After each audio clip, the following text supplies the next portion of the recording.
Walang ibang ninais ang mag-asawang Jobert at Vangie Maningo kung hindi ang magkaroon agad ng supling. Gusto ko agad magkaanak kasi galing kami sa broken family. Kaya gusto kong on my time, on my family, ma-redeem yung mga bagay na nasira sa family ko before. Agad na dininig ng Panginoon ang panalangin ng mag-asawa. Matapos ang 1 taon ay nabiyayaan sila ng anak na pinangalanan nilang Yesha Samuel. Subalit, ang kasiyahan ay unti-unting napalitan ng pangamba nang pagkalipas ng 2 linggo ay bigla ang nilagnat ang kanilang anak. Sepsis ang naging diagnosis kay Yesha. All along, kala namin na isolated case lang yun. Sa madalit sabi, gumaling siya.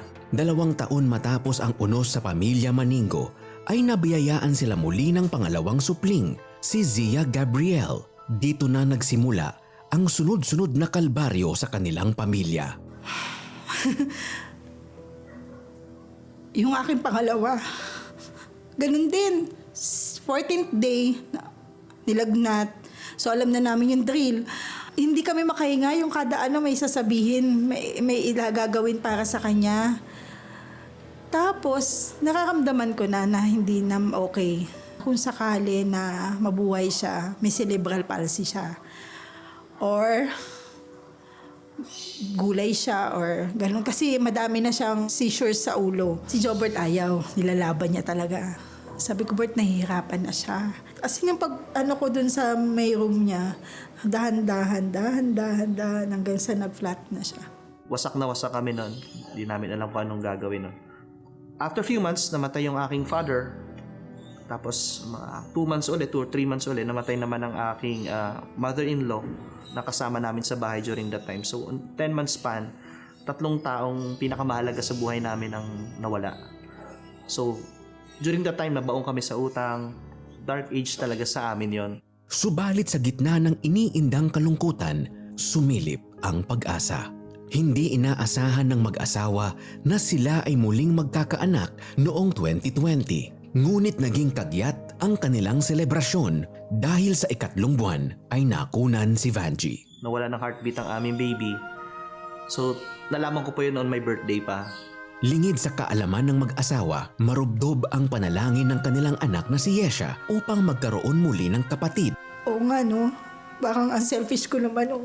Trauma ko lang, yung emotion ko lang, ang ipapalit dun sa pwede pa naman ako mag-conceive.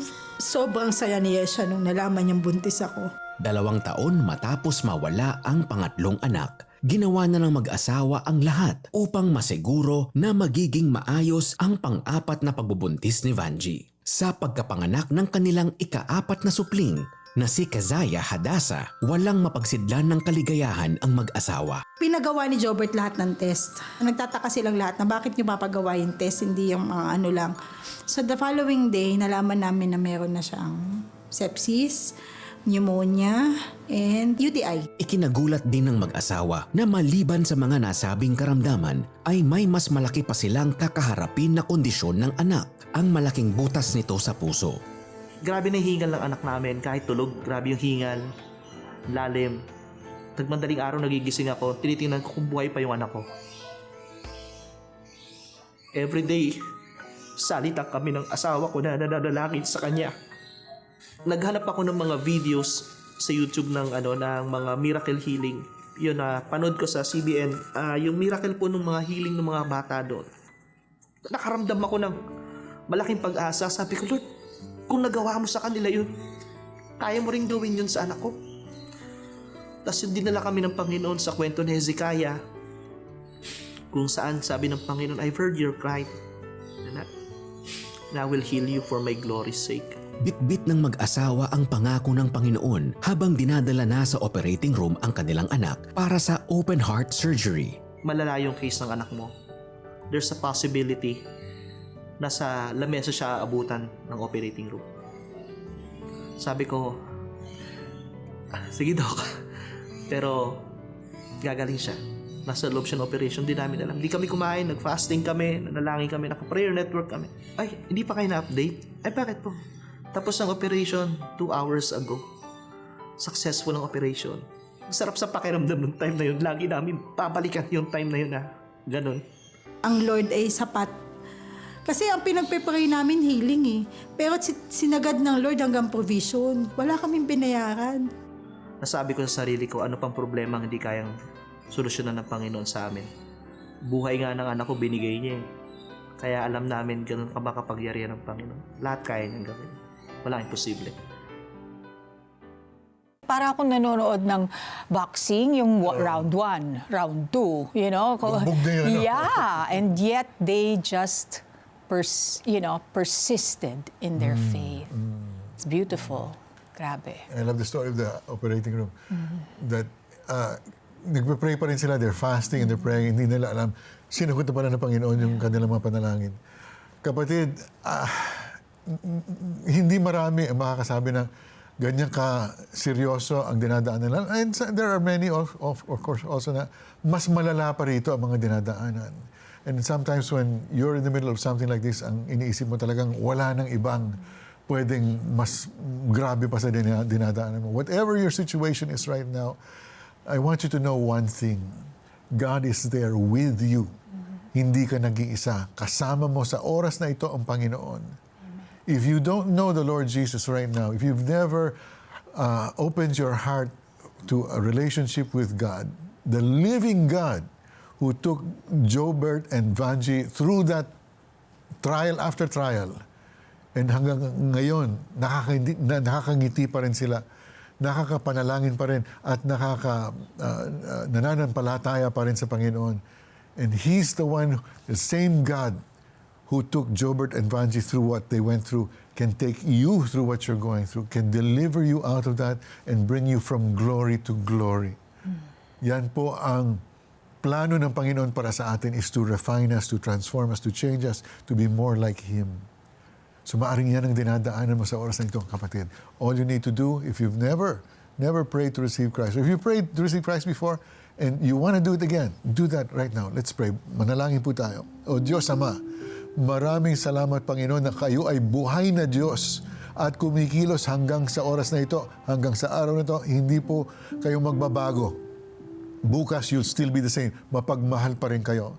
Sa oras na ito, Panginoon, lumalapit ako at itinataas ko po ang aking mga dinadaanan. Father, kayo lang po ang nakakaalam kung ano pong solusyon sa mga bagay na ito. Would you now accept my life, Panginoon? I surrender po ang lahat ng aking buhay sa inyo. Would you lead me, Father? Guide me, fill me with the Holy Spirit upang ako ay that I might live, Father, in a way that is pleasing to you. Nais ko pong mabuhay na in a way that will please you, God. I want to please you from now on. Hindi na yung aking dating katauhan, but I want to change now. I want you to come into my life, Father. Lord Jesus, thank you for dying on the cross for me. Lord, thank you for cleansing me of all my sins right now. My past is gone. I don't have to pay for it because you, Jesus, went to the cross for me. In Jesus' name I pray.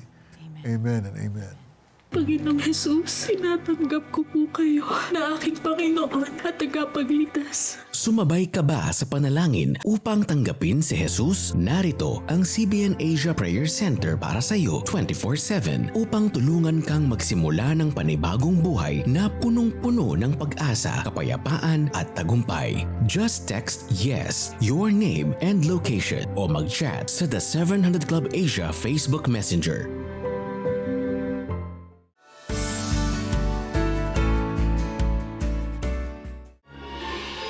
Tuklasin ang kahulugan ng mga tradisyong kinagigiliwan tuwing Kapaskuhan. Handog ng CBN Documentaries mula sa 8 bansa. Christmas, the story behind the traditions.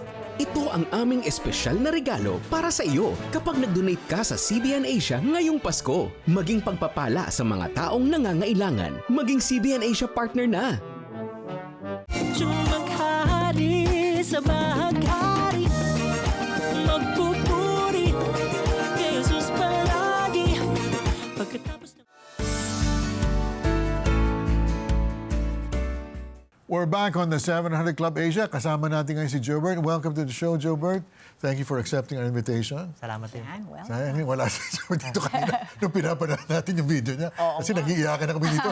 Hindi namin I don't know, to go through what you've been through. Yeah. At nakangiti ka pa rin, ha? Ano na yun? Imagine that. You're still worshiping the Lord, ha? Di ba? Kaya po. God is good. Nung pumanaw, Jobert, ang second baby niyo na si Zia Gabriel, did you ever blame the Lord for what happened? To be honest, hindi. Meron lang question, bakit? Hindi mo may aalis yung magtatanong ka, pero And siguro... okay lang naman kay Lord yun, di ba? Yeah. Hindi kami nagtatanong to question Him. We're asking why for the purpose of makatulong para mag-heal yung pain. So, but never in our life na question namin ng Panginoon kung bakit. Yeah. Yeah, dalhin mo kami sa panahon na pagkatapos mawala si baby Zia, sumakabilang buhay naman ang inyong Father. your father and your mother-in-law. Ano yung tumatakbo sa isip mo noon? Naisip mo ba na may malupit na side ang Panginoon? You know? To be honest, it came to a point na hindi ko na ho kayang i-explain kung anong nararamdaman. I couldn't even know kung meron pa ba akong nararamdaman during that time. Manhid na Yeah, manhid. parang Manid manhid, parang no? dumating sa point na kahit yung mga problems sa ibang aspect ng life namin, parang hindi na ako tinatablan. Parang Yeah. namanhid na ako. Tapos parang medyo minsan nagiging passive na ako sa ilang bagay. Dahil sobrang sakit ng time na yon, hindi ma-explain. And I'll be honest, hindi ko in-expect na darating pala sa buhay ko bilang isang nakakilala sa Panginoon na madedepress. Totoo pala yung depression.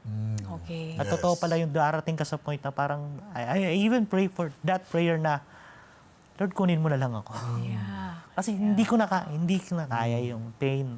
Sobra. Wow. But again, okay pa rin sabihin sa Panginoon yun na hindi ko na kaya. Right? Yeah. That it's very important that Wala naman tayong matatago, diba? Sa Panginoon, you know, diba? You just have to pour it all out.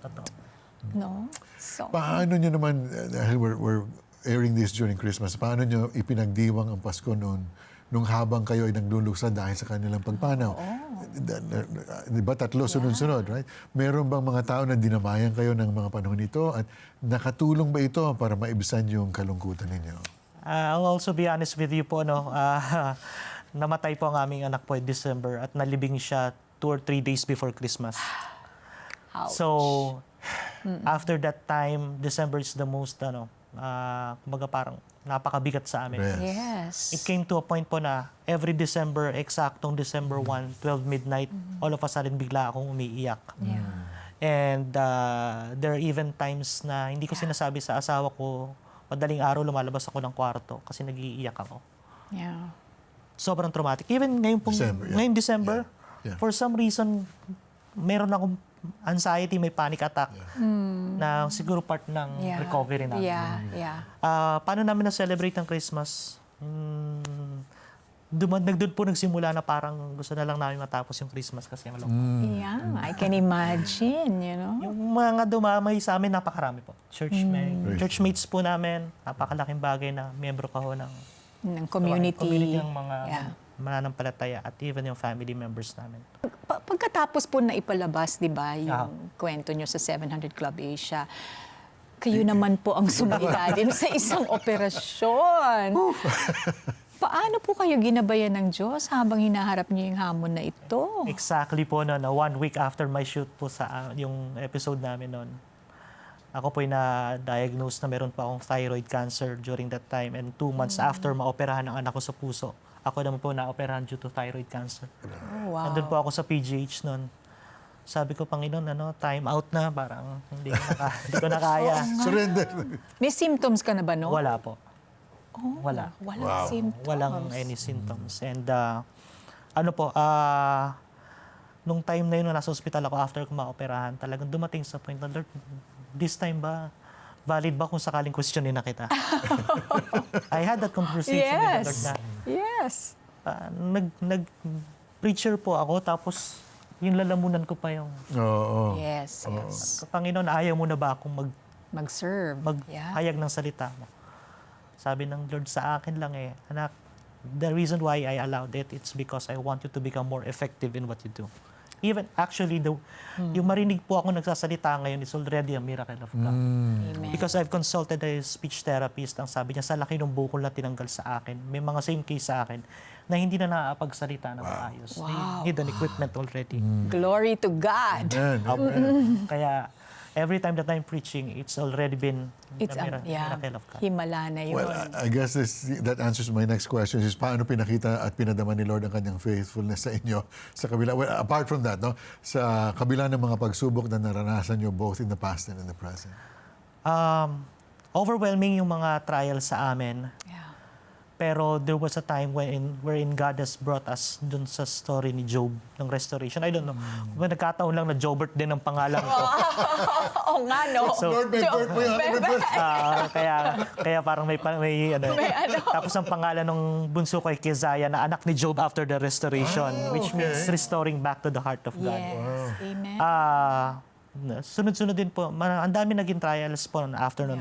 Yung mga nangyari na yun, they're just major, pero marami pa. Siyempre, financially talagang we've struggled a lot. Of course. It must- But then again, marami rin pong blessing. Amen. And kasama ho namin yung CBN Asia po na we keep on, my wife is really sending prayers and support po para doon po. Kaya po marami rin po naging blessing sa amin. Sunod-sunod for us to recover. Amen. Naging tapat pa rin po ang Panginoon. Amen.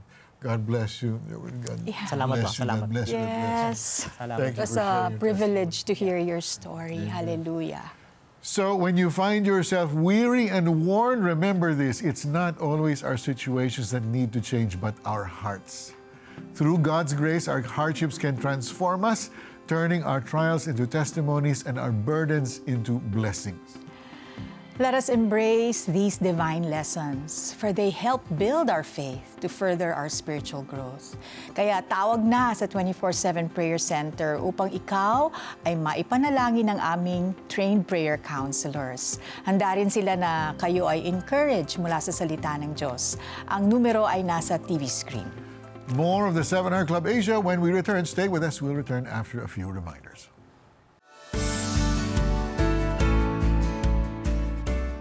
Help proclaim Christ and transform lives through the CBN Asia family of ministries. When you give 2,500 pesos or more, you will receive this CBN Asia 30th Anniversary Beyond Measure shirt. You also gain streaming access to Christmas, the story behind the traditions. Scan the QR code and be a CBN Asia partner today.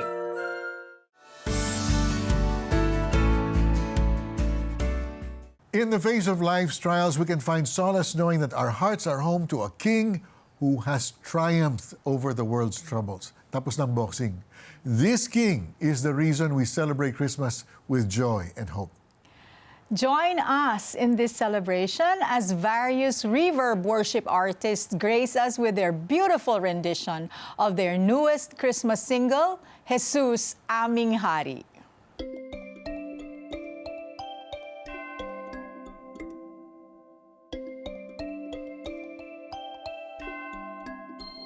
Mula Enero hanggang Pasko,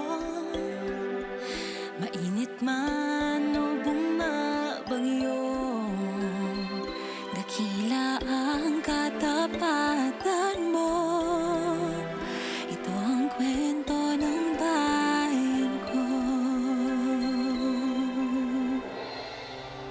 Kung may handa man o nagigipit sa kalusugan o sa sakit, panghahawakan ng pangalan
lahat ay mag-aawitan. La la la la la, hallelujah.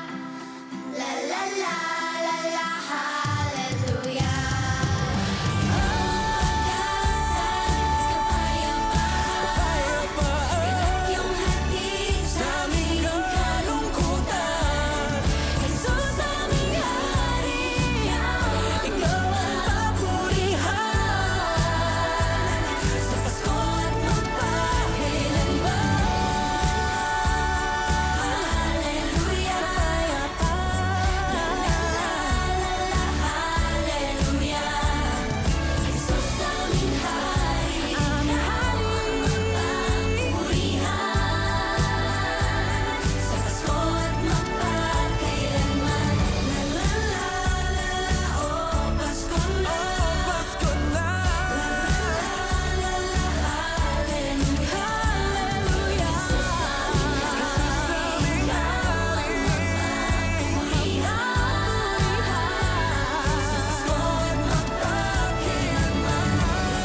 La la la la, oh magdiwang. La la la la la, hallelujah. Jesus, aming hari, ikaw ang mapapurihan. Sa Pasko at magpakailanman. Dumating na ang iyong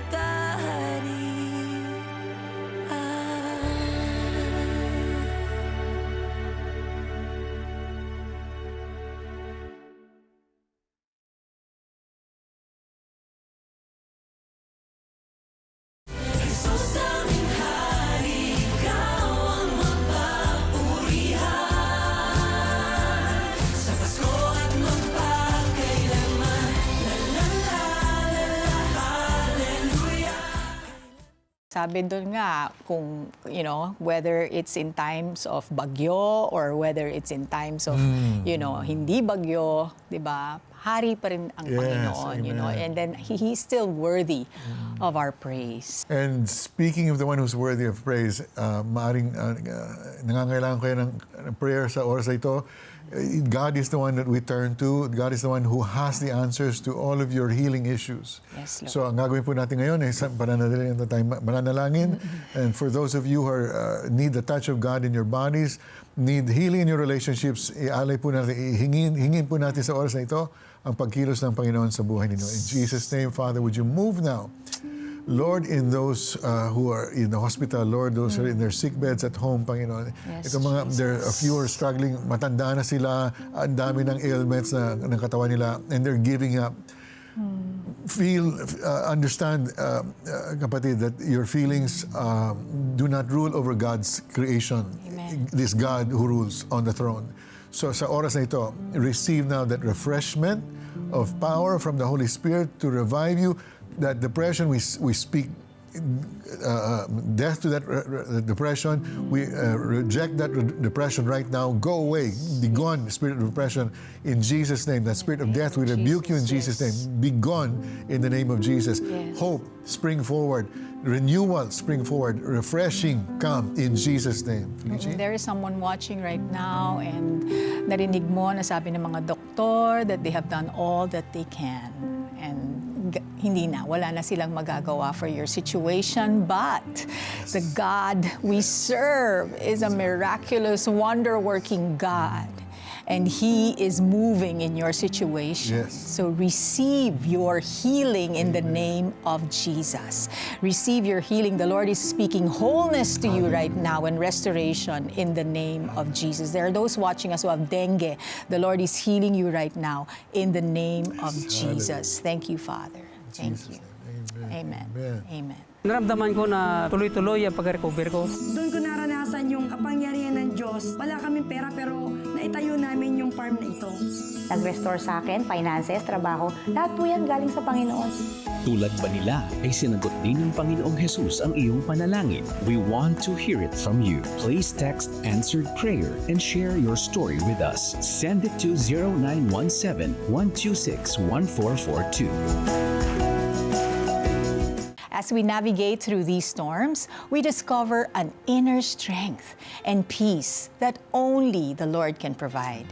Ito ang nangyayari sa atin sa tuwing hinaharap ang mga suliranin na kapiling ang Diyos. Ikinagagalak din natin ang mga kahirapang ating tinitiis dahil alam nating ito'y nagbubunga ng pagtsatsaga.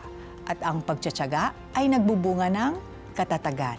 At ang katatagan naman ay nagbubunga ng pag-asa. At hindi tayo binibigo ng pag-asang ito sapagkat ang pag-ibig ng Diyos ay ibinuhos na sa ating mga puso sa pamamagitan ng Espiritu Santo na ipinagkaloob sa atin ng Diyos. If you want to see more life-changing and inspiring stories on the show, partner with us. Call the number on your screen or scan the QR code.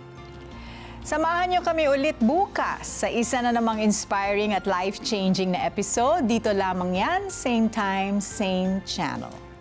Laging isa puso na tayo ay ligtas at payapa dahil ang Panginoong Hesus ang ating sandigan. Pagpalain kayo ng Diyos.